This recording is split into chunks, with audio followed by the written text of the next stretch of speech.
Well, hey there, everyone, and welcome back to Stuff in Excel. And we're going to be talking about Power BI filters and slices today. So without any further delay, let's just get into it. So what we have here is a report in Power BI with a couple of visualizations on it. I wanted to go ahead and start with these visualizations because we've seen how to make these before, and it'll just jumpstart this discussion a little bit. I've got open on the right my data file. It's called my enrollment data file. I've got my visualization screen open and my filters screen open. And of course I can always minimize these if I wish. First thing I want to do is show you how to change the color palette in these visualizations. So you get these palettes that are sort of default palettes, and you may or may not like them.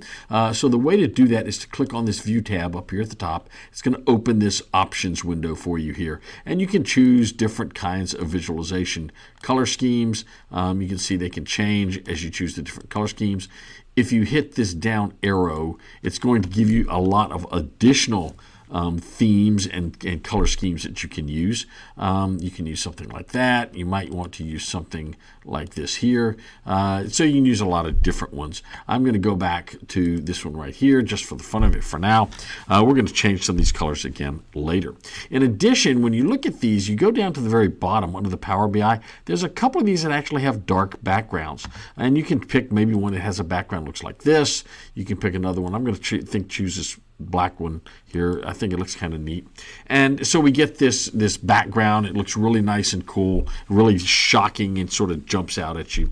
So the next thing I want to do when I have this is I'm going to want to change some of the colors in my existing visualization. So how do I do that? Well, we're going to click on a visualization. And when we do that, you'll notice that the visualization window adds a lot of different features.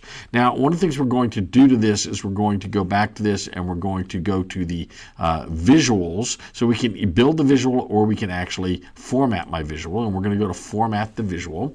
And then what we're going to do is we're going to find where we can change these colors. So I'm going to go to General, and it's going to give us a lot of, I'm going to get onto Effects, and for the background, we're going to leave the background the way it is. That's going to be fine. So let's go back up here, and we're going to look at slices. So slices gives us these colors for campus or online in this case, because that's the two variables that this particular visual is keying on. And we can change these. So first we're going to change this blue one. Let's change it to a purple phase. Now the purple isn't really available in my color palette, so I'm going to go to more colors, and I'm going to slide my bar over to where I start to see a bunch of purple stuff. And I think I kind of like, I can make that just a little, I kind of like that purple right there, so I'll leave it. And then I'm going to also change my online color. I want that to be more of a gold. So I'm going to scroll this over, get some more goldish kind of colors. And I don't know, do I want that? Do I want more, let's see, kind of a goldish gold. So that's kind of goldish right there. It's not really harsh yellow, but it's gold. So we'll do that. And we've got that. Now we can go change the bars as well. When we go click on the visualization for the bars here, we can now go again. We get this this options window over here for our visualization. We're going to go to the x-axis, and we're going to let's see. We're going to have to find where that is. And so we're going to go to columns right here. And when we go to columns, there's our color. We're going to change that color to that purple that we picked earlier. I kind of like that, so we're going to put that on there. It's a nice contrasting color. So we've got that. Now we're going to create a couple of more visuals that we haven't seen before. So I'm going to go back over here. We're going to click off of that. And you notice, again, this changes. Now I can start adding visuals. First thing I want to add is a tile. So we're going to add this card, and we'll click on it. And when I click on that, I've got a nice card here. I'm going to make it more squarish. Now this is going to give us a single number, and what we want to put in here is our total student credit hours. So I can simply drag this over to there, and that's going to give it to me. We're going to get sum of student credit hours. The next thing I want to add in here is I want to add something called a matrix, and I want to see the number of credit hours per course. So I'm going to click on that. Now, whoops, I didn't want to do that because what I just did, I forgot to click off my visual. So you always have to turn off your visual before you add a new one. So I'm now going to go add my matrix. So I'll add my matrix, and the question is, what do I want to put in there? Well, I can do a couple of things. I want to put credit hours in there, and I want it by course number, which is up here at the top. So I'll just drag that over. And it gives me a single sum. What it did, it took all those course numbers I have and added them up. I don't really like that. That's not what I want to do. So this happens sometimes with these visualizations. When you drag an element into the visualization, you don't get what you really want. What I really want is I want a list of the course numbers, and I'm going to go down and simply add that to my rows under my visualizations column. And now it adds a list of all of those course numbers that I have for the department. Next, what I'll do is I'll just simply drag student credit hours over there, and it's going to create a column for student credit hours. I'm going to make it a little bit wider so we can see it.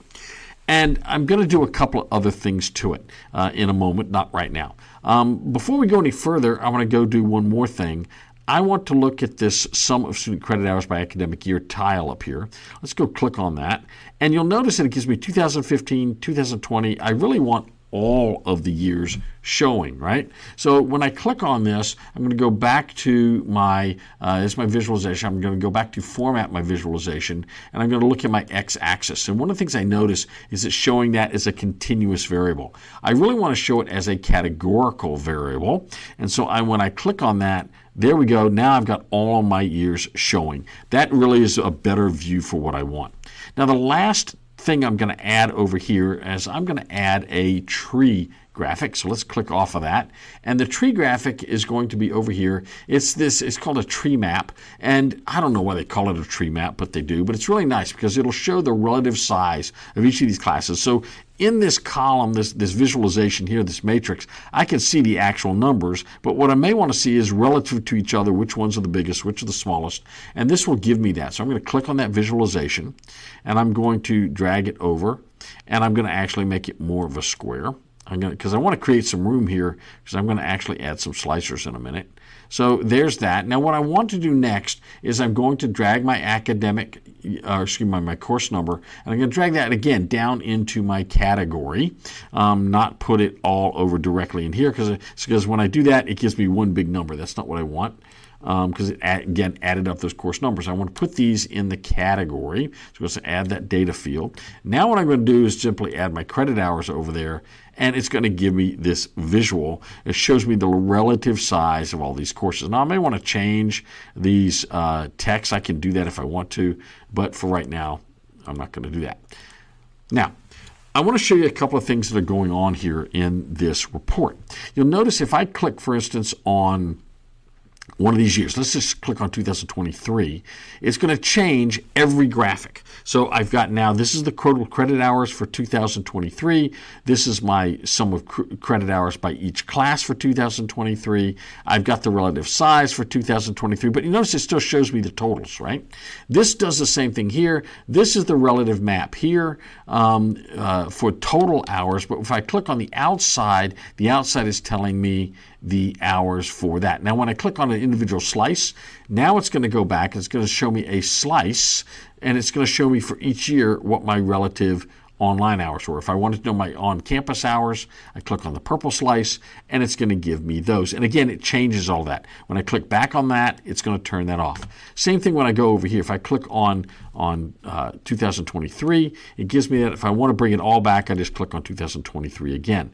Now I can do that down here with my individual courses as well. I can click on just 2010. It's going to show me for each year how much the 2110 was for that. If I want to click on 2120, it'll show me what percentage or what relative size the credit hours were for accounting 2120. I click back on it, and they all come back. So that's a really nice tool for me. Now, there's one other thing I don't like about this at the moment, and that is the name of this. Remember, I put student credit hours, and over here to the right, it's the sum of student credit hours. You can see that on the far right, and that's what it put in here. But I really don't want it to say that. It says it here. It says it here. Now, I can change those names if I want to. I don't have to just live with the names that are on here that are in the original data file. I can change some of these. So, for example, if I click on this graphic here, this matrix graphic, and I notice that my rows were, it said a number sign, right? Gave me that number ampersand. Maybe I don't want that. Maybe what I want is course number. So if I click on that, I can actually change that right here. And I hit enter, and it's going to change it right here in my graphic. So I like that. I like the way that turned out. Now I'm going to do the same thing with sum of student credit hours. So I click on that same graphic, and I go down here under values, where over here where it says sum of student credit hours. I'm going to double click, and now I can change that. And I'm going to change that to student credit hour. Matter of fact, I'm going to change it to SCH.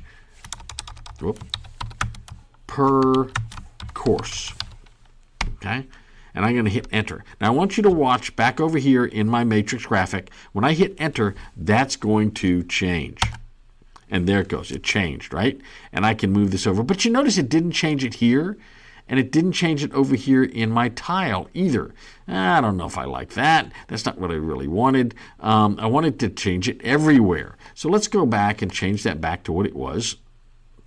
And let's go change it over here on the right side under the data column. When I change something under the data column, it'll change it everywhere that I'm using it. When I change it here, it's just changing it on that one visualization, because this is just dealing with that one visualization. If I change it over here, it's going to change it everywhere. So let's just change it. Let's double click that, and we can change it to SCH per course. Now it's still going to have that summation in there, but when I hit enter, I want you to notice it's going to change it here, it changed it here, and it changed it here. So it changed it in all those places, and I didn't get the that kind of strange thing where it just changed it in one place like it did before. So that's kind of nice. It gives me the capability of changing things. If I had a graphic on another page, it would also, that uses the same data, it would change that name there also. Now, the last thing I want to do, oh, by the way, let's talk about filters for a minute. Remember I talked about these filters here. I can actually add filters onto this. Now, you notice as I add, let's go up to the graphic here in the upper left. You'll notice that I already added academic year and student credit hours per course to this graphic as a filter. It's automatically filtering on that. And if I actually click on that, let's say I click on this and I click on the little filter icon up here, it shows me, it's going to show, this says filters slices affecting this visual. There aren't any filters applied right now. So it's got some automatic filtering, and it says they're filters, but they're not active at the moment. So for instance, if I click down on this, I can go to basic filtering, which is actually, that's not what I want. I want basic filtering, and it's hard to read it because of the black. But if I just wanted to do 5 years worth, I want to do 2023, 22, 21, 20, and 19. I could do that, and when I click on my filter, it's going to tell me that's what's active in that filter. Okay, so that's a really useful tool. If I'm wondering what it's being filtered on, I can click on it and it will tell me. It'll also tell me sum of course is a filter, though that's kind of a strange filter. I could say let's do anything that's less than, let's say, 1,000 credit hours. And what it would do when I do that, it's going to actually change that filtering up here so that I'm not going to get all the filtering I thought I was getting before. So that's really not what I want to do there either. Let's see, it didn't take, did it? Oh, I got to apply the filter. When I apply the filter, it's going to change what I'm seeing up here. So I don't have any that's less than 1,000, so it kept them all. So if I take that out and I go to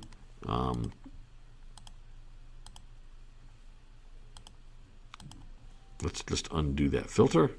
We'll clear that filter, and when we clear it, it brings everything back. Over here, I could do this. Let's say on this particular graphic, I could change that to change sum of credit hour, and it's in here. I could change that filter now. Let's change that one to anything under 1,000. I only show items when the value is less than that. I'll apply the filter, and it's going to change that graphic. You see that? See how it changed that graphic? And so now what I've got is it's got those things. It's only showing me the ones that are less than 1,000. So I can then go back up and I can clear that filter, and everything comes back just the way it was before. Now the next thing I want to do is maybe I want to add a filter to that. Now I can add a filter to a page, or I can add a filter to the whole report. So when I I can add a filter to a visual, or I can add a filter to the whole page. So let's just go ahead and add to this. Let's add an undergrad versus graduate filter. So I'm going to drag this over. I'm going to add the data field right there. So now I've got a filter that's now available that I can filter on this graphic right here. So I can filter that by grad. And notice when I do that, it doesn't change any of the other filters, okay, or any of the other visuals. It just changes that one visual. So let's take that off of there. What if instead I decided to add this filter on that page? Well, I can drag it here to that page. Now when I click grad, watch, it's going to change all of my visuals, not just the one visual. It changes all of them. So I can also, if I wanted to, I could add this filter to all the pages. And I've got several pages down here showing different things. And if I wanted to add this filter to show all the on all pages, I would drag it there. And now I can show, not only is it going to change on this page, but you notice this page changes as well when I do those. Oh, it didn't like that, did it? Because this is these are graduate pages. And so when I do that, see, all the graduate stuff disappeared, right? And on this one over here, see, it's right now it's not showing anything because all of our grad stuff is online. So if I show my online stuff, it shows up. So I can do a lot of things with adding filters that way. Now, the other thing I might want to do is add slicers. Slicers are going to be a really great tool to allow our users to manipulate our data. And so what we'll do, there's actually a way to add a slicer really easily, and that's to look at this little tile slicer button. It's in our visualizations because we're adding it to our report canvas here. And so we're going to click on that, and it's going to give us an option of what kind of filter we want. And I want to filter first. Let's just filter on undergrad versus graduate. So I'll simply drag that over there, and it's going to create a filter. Now I don't like the way this looks. I can actually change that. I'm going to click this table, and it's going to put it in a table format. However, if I use this one right next to table, the slicer tool, now it adds a checkbox, which I really like. So I can add that. I'm going to just add that right in here, and I will bring it up here as well. Now I want to add another one to this, and another slicer I might want to add is term. I want to add by semester. So let me turn this off, by the way. Well, it went back to where I didn't want it. There we go. Now I'm going to turn it off. Now what I want to do is I want to add a slicer, and this slicer is going to be term. Okay, so I can actually just drag this over here, and my terms are fall, spring, or summer. Again, I don't like that. I'm going to click on my filtering, and there we go, and now I've got term. And the final slicer I want to add is academic year. So I'll go through, I'll click and add in one more slicer. I'm going to add academic year to that, and I'm going to make it, click on my slicer thing here so it adds my year. I don't like the timeline, so I'm going to have to pick a little something different. I don't like this timeline like this, so we're going to have to pick a little bit different visual for this particular slicer. So we're going to have to figure out how we want to do this. So like all of my visuals, the slicer is a visual. And what it shows me up here is it shows me visualizations at the top, shows me my visuals, but I can also format my visual. So I'm going to click on Format, and I'm going to go down to Slicer Settings, and it's going to say what's my style. Right now it's between, so it's between 2015 and 2024. But I can change that to make it a vertical list. So I'm going to make a vertical list, and sure enough, I get this little checkbox. Now I'm going to take this and I'm going to drag it up so that it's even with these other slicer boxes. And now I've got a really neat tool here that I can use for my not that I can use, that my users can use, the consumers can use, and they can choose which years. They can choose to look at 1 year, or they can choose to look at, if they hold control, look at 2 years, or 3 years, or 4 years, or 5 years, or all of the years, depending on what they want to check. And so we can actually select, if they just look at 2021 and 2018, they can do that. And so you get 2 years there. Actually, it's giving me both of those there, isn't it? So I do 2018. Let's say I do 2019. I do 2020, 21, 22, and 23. And I've got those years there. I can choose. I can look at graduate and undergraduate. And that tells me I can look at fall. I can look at spring. I can look at summer. Or I can look at all three if I hit Control and click on all three.